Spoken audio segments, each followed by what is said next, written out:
ये कहानी है एक ऐसे लड़के की जो आराम से जादू दिखाकर पैसे कमाता था और सुकून से अपनी जिंदगी जीता था। मगर एक दिन उसके साथ एक ऐसा हादसा होता है कि वो दूसरे दुनिया में चला जाता है और वो दुनिया जादुई थी। वहाँ जाने पर लड़के को ऐसी ऐसी चीजें दिखती हैं, ऐसी ऐसी चीजें पता चलती है जिससे लड़के का दिमाग हिल जाता है। तो कहानी की शुरुआत होती है एक जंगल के अंदर कुछ घुड़सवार सिपाहियों को दिखाते हुए जो किसी आदमी का पीछा कर रहे थे। वो आदमी उन सिपाहियों को चकमा देकर जंगल से बाहर निकल जाता है, मगर तभी एक सफेद उल्लू उड़कर आदमी पर हमला करने की कोशिश करने लगता है। उस चक्कर में आदमी घोड़े से नीचे गिर जाता है। नीचे गिरते ही वो सिपाही उस पर हमला करने लगते हैं, मगर आदमी बहुत बहादुर था, वो उन सभी सिपाहियों को अकेला ही हरा देता है। मगर तभी वहाँ पर वापस से वही उल्लू आता है, क्योंकि असल में वो उल्लू एक जादूगरनी थी जिसका नाम था प्रिंसेस वरवरा। तभी वहाँ पर एक सिपाही उस घोड़े को भी पकड़ कर ले आता है जिससे वो आदमी भागने की कोशिश कर रहा था। देखते ही देखते वो घोड़ा भी एक बूढ़े आदमी में बदल जाता है। प्रिंसेस वरवरा उस बूढ़े आदमी के सामने ही उस आदमी को अपने जादू से पत्थर का पुतला बना देती है और सिपाहियों को उसे उठाकर समंदर के अंदर फेंकने के लिए कहती है। मौके का फायदा उठाकर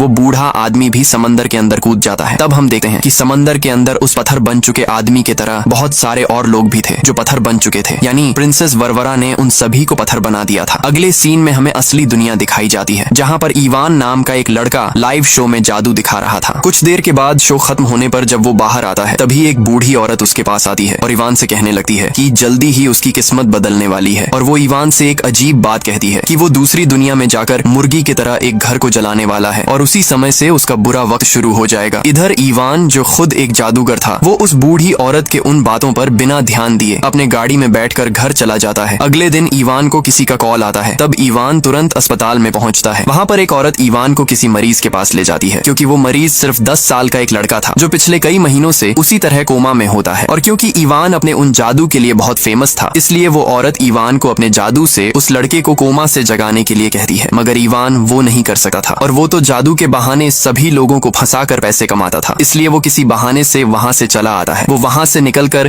किसी मॉल के अंदर बैठा होता है। तभी वहाँ पर काला सूट पहने कुछ लोग उसके पास आते हैं, क्योंकि कुछ दिनों पहले इवान एक औरत के घर गया था, क्योंकि उस औरत को उसके घर के अंदर कुछ अजीब महसूस होता है, मानो उसके अलावा कोई और भी कमरे में हो। इधर इवान जो पहले से ही लोगों को उल्लू बनाकर पैसे कमाता था, वो मौके का फायदा उठाकर उस औरत से कहता है कि उसके सर पर किसी चुड़ैल का साया है और उस चुड़ैल के साथ उसका पति भी मिला हुआ है। इस वजह से वो काला सूट पहने उन आदमियों में उस औरत का पति भी होता है जो एक पुलिस अफसर था। इवान समझ जाता है वो लोग उसे वहाँ पकड़ने आए हैं, इस वजह से वो वहाँ से भागने लगता है। वो लोग भी इवान का पीछा करने लगते हैं। इवान भागकर उस वाटर स्लाइड के पास पहुंच जाता है, मगर अब उसके पास भागने का कोई रास्ता नहीं था, जिस वजह से वो उसी वाटर स्लाइड में कूद जाता है और स्लाइड करते करते नीचे आने लगता है। मगर जब वो उसके दूसरे साइड निकलता है तब किसी जंगल के अंदर आ पहुंचता है। इवान पूरी तरह से कंफ्यूज हो जाता है, क्योंकि वो तो उस वाटर स्लाइड के अंदर कूदा था। उसके पीछे एक पेड़ में बहुत बड़ा छेद होता है। इवान उसके करीब जाता है, तब अचानक से एक बूढ़ा आदमी उस छेद से बाहर आता है। उस बूढ़े आदमी से डरकर इवान वहां से जाने लगा है, मगर देखते ही देखते वो बूढ़ा आदमी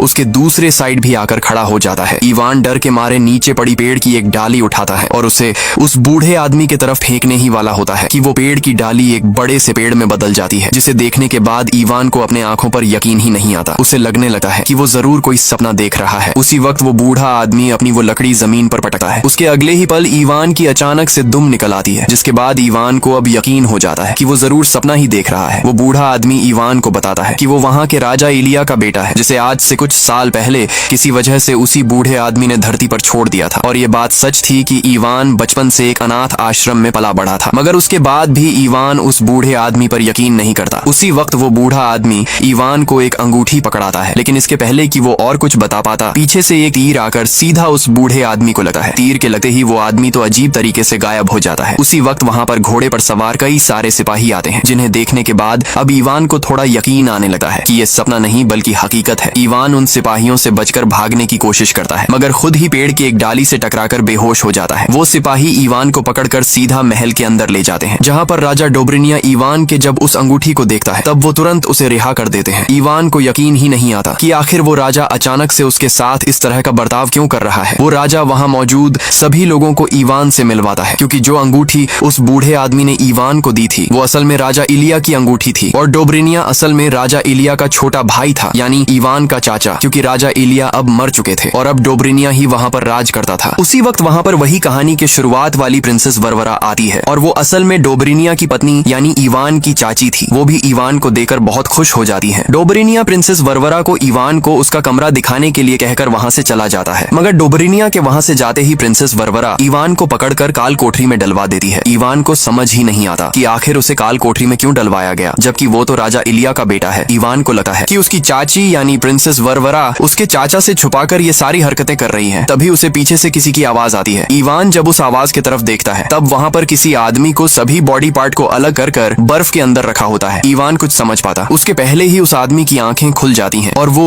इवान से बात करने लगता है। इवान पूरी तरह से कंफ्यूज हो जाता है क्योंकि उसके सभी बॉडी पार्ट अलग अलग हो चुके थे, मगर फिर भी वो आखिर अब तक जिंदा कैसे था। इवान उससे आखिर वो है कौन कर पूछता है। तब वो आदमी अपना नाम कोशे बताता है और वो इवान को भी अच्छे से जानता था कि वो राजा इलिया का बेटा है और धरती पर वो झूठा जादू दिखाकर लोगों को लूटा है, यानी कोशे सब जानता था। इवान उससे वो आखिर वापस अपने घर यानी धरती पर कैसे जा सकता है कर पूछता है। तब कोशे उसे बताता है कि यहाँ से निकलने के सिर्फ दो ही रास्ते हैं, या तो उन सिपाहियों की तलवार से मर जाओ या फिर वो चमत्कारी तलवार को ढूंढ निकालो जो राजा इलिया यानी इवान के ही पिता ने छुपा रखी है। इवान उस तलवार के बारे में पूछता है। तब कोशे इवान को एक कहानी सुनाता है। आज से कई सालों पहले एक मायावी जादूगर उस गांव में रहा करता था और वो अमर होना चाहता था, और जब चांद और सूरज एक दूसरे के सामने आने वाले थे तब वो उसी तलवार से अमर होने वाला था। लेकिन इसके पहले कि वो मायावी जादूगर अमर हो जाता, एक छोटे लड़के ने उस मायावी जादूगर को मार दिया और उसके जगह पर खुद अमर हो गया, और उस छोटे लड़के का नाम था कोशे। मगर कुछ सालों बाद राजा इलिया ने कई बहादुर सिपाहियों के साथ मिलकर कोशे को हरा दिया और उस तलवार को एक अनजानी जगह पर छुपा दिया और कोशे के सभी अंगों को अलग अलग कर उसे उस जगह कैद कर दिया। और यही वजह थी कि कोशे के सभी अंग अलग अलग होने के बाद भी वो अभी तक जिंदा था। दूसरी तरफ बाहर की ओर कुछ कैदी किसी बूढ़ी औरत को पिंजरे में कैद कर लाते हैं। जब महल के सिपाही पिंजरे में कैद उस बूढ़ी औरत को देखते हैं तब उन्हें यकीन ही नहीं आता, क्योंकि वो बूढ़ी औरत बाबा यागा थी जो वहाँ की सबसे बड़ी जादूगरनी थी और आज से पहले वो कभी भी उसे पकड़ नहीं पाए थे। मगर वो सिपाही इस बात से अनजान थे कि बाबा यागा वहाँ किसी खास वजह से आई थी। वो सिपाही बाबा यागा को कैद खाने में डालकर वहाँ से चले जाते हैं। कुछ देर के बाद बाबा यागा की जेब से एक मेंढक निकलकर बाहर की ओर जाता है। उधर जिस सिपाही को कैद खाने पर ध्यान रखने के लिए रखा गया था वो खाना खा रहा होता है। उसी वक्त उसे किसी की आवाज आती है। वो जब पीछे मुड़कर देखता है तब वहाँ कोई भी नहीं होता, मगर जब वो वापस आगे देखता है तब वहाँ पर एक लड़की खड़ी होती है। वो सिपाही लड़की पर हमला करने ही वाला होता है कि अचानक से वो बेहोश हो जाता है, क्योंकि उस लड़की ने चुपके से उसके खाने में बेहोशी की गोली डाल दी थी। वो लड़की सबसे पहले जाकर बाबा यागा को छुड़ाती है, फिर वो जाकर कोशे को भी वहाँ से निकालने लगते हैं और यही वजह थी कि बाबा यागा उस कैद खाने में आई थी। फिर जब वो तीनों वहाँ से भाग ही रहे होते हैं कि इवान उसे भी उनके साथ लेने के लिए कहता है। कोशे जो जानता था कि इवान राजा इलिया का बेटा है और उसे इवान की जरूरत पड़ने वाली थी, क्योंकि वही उस चमत्कारी तलवार को पहचान सका था। ये बात तो इवान को भी नहीं पता होती, मगर कोशे जानता था, इसलिए वो इवान को भी उनके साथ लेने के लिए कहता है। बाबा यागा उन सभी को लेकर एक झोपड़ी के अंदर ले जाती है। इवान उससे पूछता है कि क्या वो लोग उसके अंदर छुपेंगे, मगर तभी बाबा यागा उस घर को चलने के लिए कहती है। तब उस घर के अचानक से पैर आ जाते हैं और वो घर चलने लग जाता है। वो लोग उस घर के ही अंदर बैठकर सिपाहियों से बचते हुए सही सलामत किसी जंगल के अंदर पहुंच जाते हैं। दूसरी तरफ डोब्रिनिया को कोशे के भाग जाने का पता चल जाता है और ऊपर से उसी बात का फायदा उठाकर प्रिंसेस वरवरा डोब्रिनिया से झूठ बोलती है कि इवान भी उस कोशे के साथ मिला हुआ है और वो एक गद्दार है, क्योंकि डोब्रिनिया को उसके पत्नी वरवरा के हरकत के बारे में कुछ भी पता नहीं होता। इधर ये सभी उस घर से बाहर आते हैं, मगर इवान वापस से अंदर जाकर कुछ ढूंढने लगता है और लाइटर के रोशनी से देखने की कोशिश करता है, मगर उस चक्कर में उस घर के अंदर ही आग लग जाती है। इवान उसे बुझाने की कोशिश करता है, मगर आग बहुत बढ़ चुकी थी, इसलिए वो बाहर आकर बाबा यागा को बताता है। बाबा यागा कई सालों से उस घर के अंदर रह रही थी। वो तुरंत जाकर अपना सारा जरूरी सामान उस घर से बाहर निकालती है, लेकिन तभी इवान देखता है कि उस घर के वापस से पैर आ चुके हैं और वो आग की वजह से भाग रहा है। दिखने में वो घर एकदम मुर्गी की तरह था, जिसे देखने के बाद इवान को एक बात याद आती है, वही उस बूढ़ी औरत की बात जो इवान को उस रात मिली थी, जिसने कहा था कि वो दूसरी दुनिया में जाकर मुर्गी जैसे घर को जलाने वाला है और तभी से उसका बुरा वक्त शुरू हो जाएगा। अब इवान को उस बूढ़ी औरत की बात समझ आती है। उसके घर को जलाने की वजह से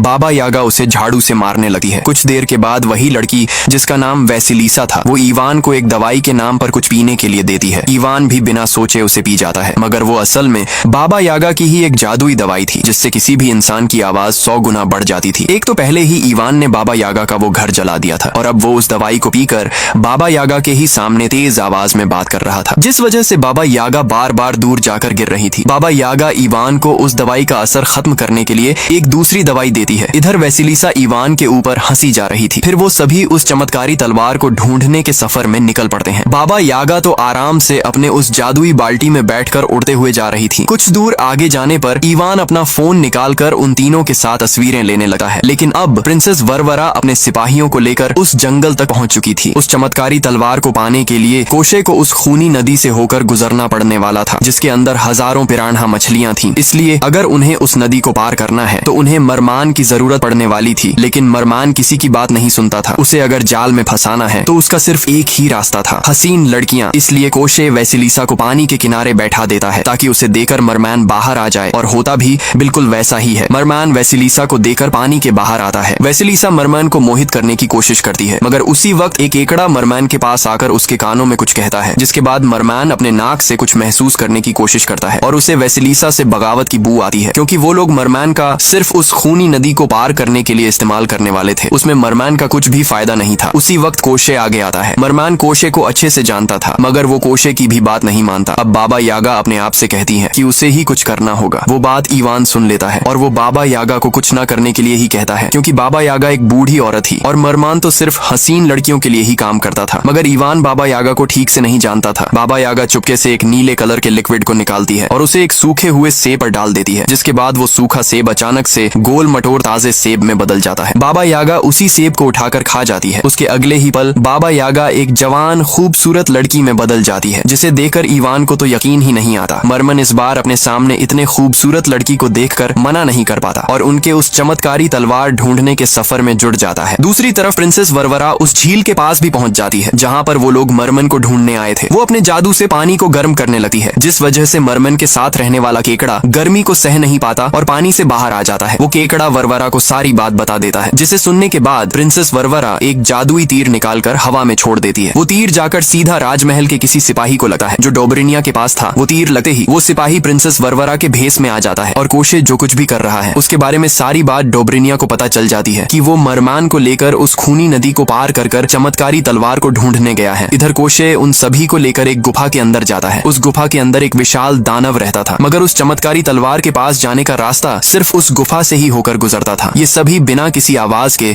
उस दानव से बचते हुए जाने की कोशिश करते हैं, मगर अचानक से इवान का फोन बजने लग जाता है और वो दानव अब उन लोगों को देख लेता है। वो दानव उन पर हमला करने लगता है। ये सभी जैसे तैसे कर उससे बचते हुए पत्थर के पीछे छुप जाते हैं, मगर अब उनमें से किसी को उस दानव का मुकाबला करना होगा, वरना वो लोग वहां से नहीं निकल सकते थे। वैसिलीसा इवान से जाकर उस दानव से लड़ने के लिए कहती है, क्योंकि वो राजा इलिया का बेटा था। मगर इवान तो खुद बहुत डरपोक था। मगर इवान जब छुपकर उस दानव को देखता है तब उसे पता चलता है कि वो दानव तो असल में एक फीमेल दानव है और इवान तो लड़कियों को अपने जाल में फंसाने में बहुत माहिर था। इसलिए इवान के दिमाग में एक आइडिया आता है। वो अपने फोन में एक प्यारा सा म्यूजिक चलाता है और उस फीमेल दानव के सामने जाकर डांस करने लगता है और हैरानी से वो फीमेल दानव को भी वो म्यूजिक पसंद आ जाता है और वो भी डांस करने लग जाती है। उसी बात का फायदा उठाकर ये लोग उस गुफा से बाहर आ जाते हैं। गुफा के दूसरे साइड ही वो खूनी नदी होती है, मगर इतने साफ नदी को देखकर इवान कोशे से सवाल करने लगता है कि आखिर उन्हें इसके लिए मरमैन की क्यों जरूरत थी, क्योंकि वो तो आसानी से उसे पार कर सकते हैं। तभी कोशे नीचे से पत्थर उठाकर पानी की तरफ फेंकता है। अगले ही पल पिरान्हा मछलियां पानी के ऊपर आ जाती हैं। इस तरह की हजारों मछलियां उस पानी के अंदर थीं, जो इंसानों की हड्डियां तक चबा जाती थीं। और मरमान मछलियों का राजा था, इसलिए वो मछलियां मरमान को कुछ नहीं करेगी और उसकी बात भी मानेगी। मगर जब मरमान पानी के अंदर जाता है तब वो मछलियां तो उसे भी काटने लगती हैं, यानी उन मछलियों के सामने मरमान की भी नहीं चलने वाली थी। जिसके बाद वैसिलीसा कोशे पर भड़क जाती है, क्योंकि वहां आने से पहले कोशे ने वैसिलीसा से कुछ वादा किया था, जो वादा अब उसने तोड़ दिया है, क्योंकि उनके पास इसके आगे जाने का कोई रास्ता नहीं था। वैसिलीसा गुस्से में जंगल के अंदर चली जाती है। उसके जाने के बाद इवान कोशे से सवाल करता है कि आखिर उसने वैसिलीसा से कौन सा वादा किया था। तब कोशे बताता है कि वैसिलीसा और उसके माता पिता एक मेंढक हैं। वो सुनने के बाद इवान को कुछ भी समझ नहीं आता। दरअसल वैसिलीसा और उसके माता पिता को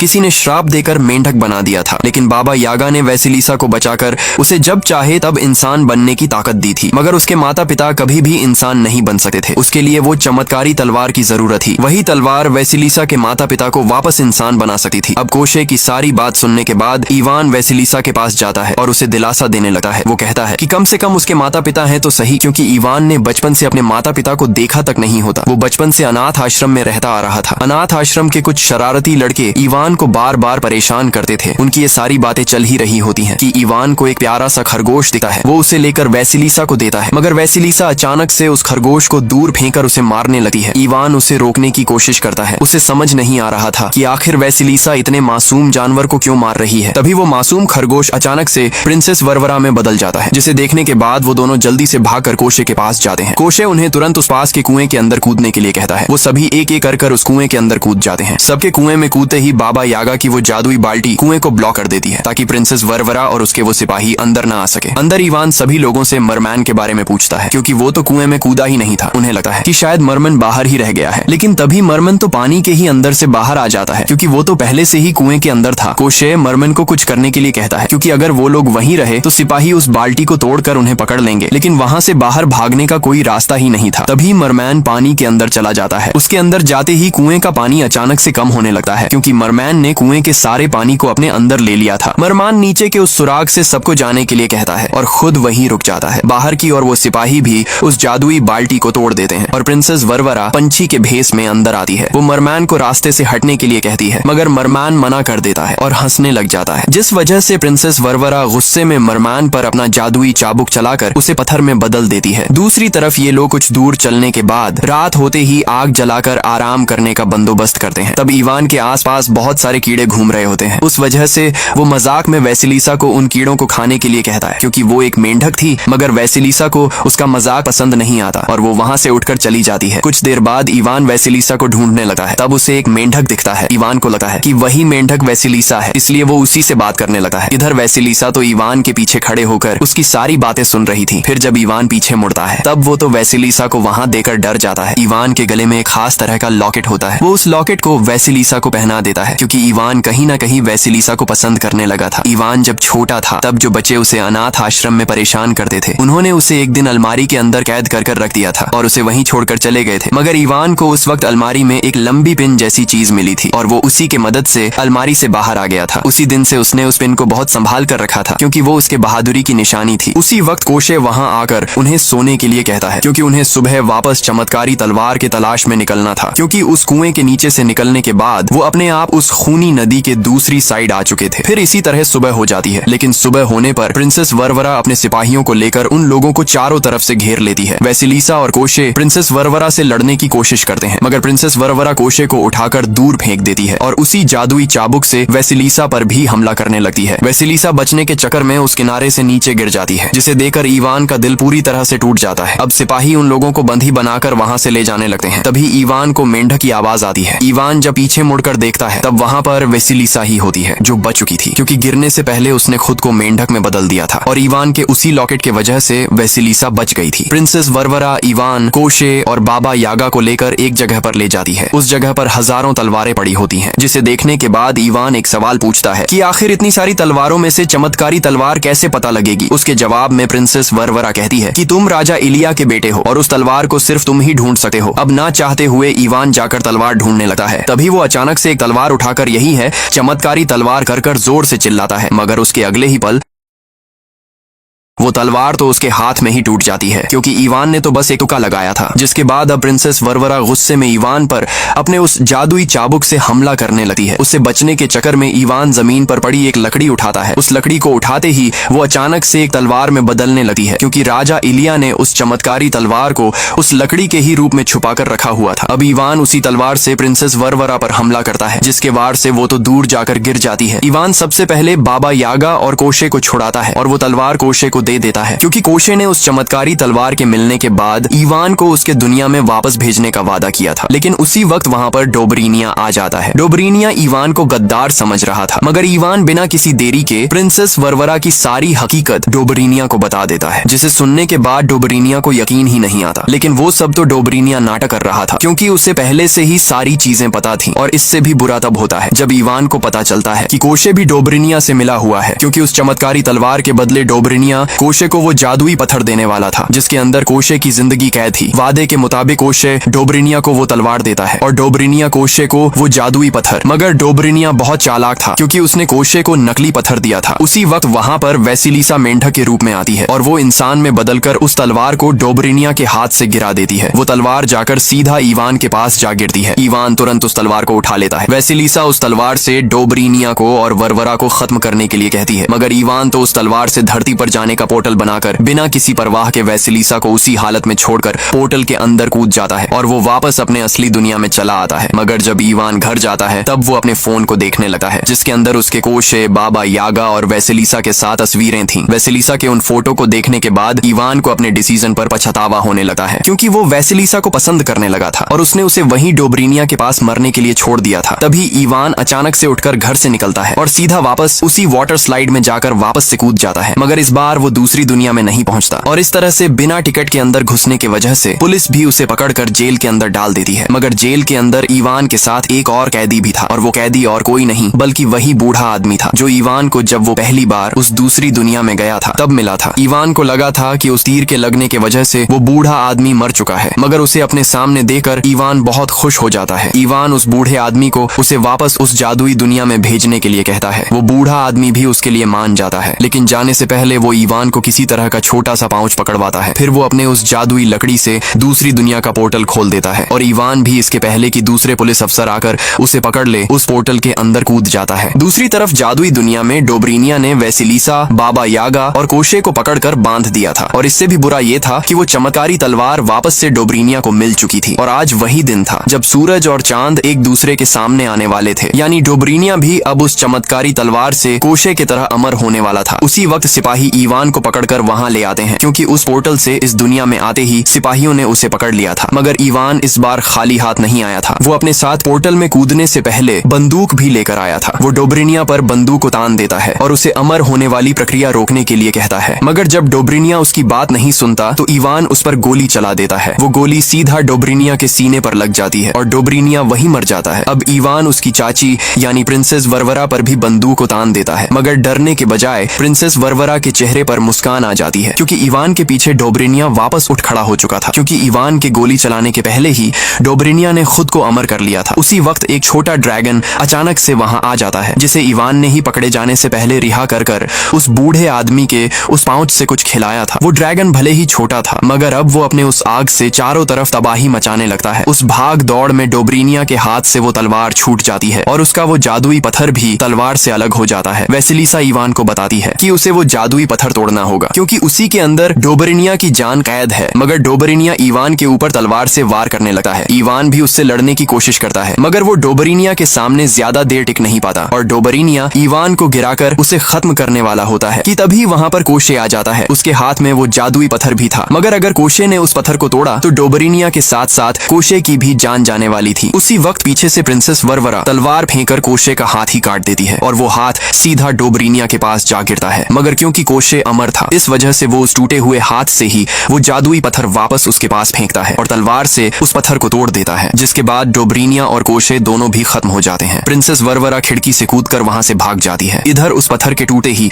जो पुतला राजमहल के अंदर रखा हुआ था वो वापस से इंसान बनने लगता है और वो पुतला और कोई नहीं बल्कि राजा इलिया यानी इवान के पिता थे। आखिर में हमें इवान उसी छोटे लड़के के पास बैठे हुए दिखाते हैं जो पिछले कई महीनों से कोमा के अंदर था और उस औरत ने इवान को अपने जादू से उसे होश में लाने के लिए कहा था। उस वक्त तो इवान वहां से चला गया था, मगर इस बार वो किसी खास चीज के साथ वहां आया था, वही नीली जादुई बोतल जिससे बाबा यागा एक जवान लड़की में बदल चुकी थी। इवान उस बोतल से एक बूंद उस लड़के के मुंह के अंदर डालता है। उसके अगले ही पल कई महीनों से कोमा में पड़ा लड़का होश में आ जाता है और इसी हैप्पी एंडिंग के साथ ये मूवी खत्म हो जाती है। अगर मूवी की एक्सप्लेनेशन पसंद आई तो आप भी हमारे चैनल को सब्सक्राइब और वीडियो को एक लाइक कर हमें हैप्पी कर सकते हैं। और हाँ, मुझे पता है कि आप इस वीडियो के पार्ट 2 का बेसब्री से इंतजार कर रहे हैं, तो अगला वीडियो उसी वीडियो का पार्ट 2 होगा। तब तक जिसने अभी तक पार्ट 1 नहीं देखा तो यहाँ क्लिक कर देख सकते हैं। तो मिलते हैं जल्दी ही।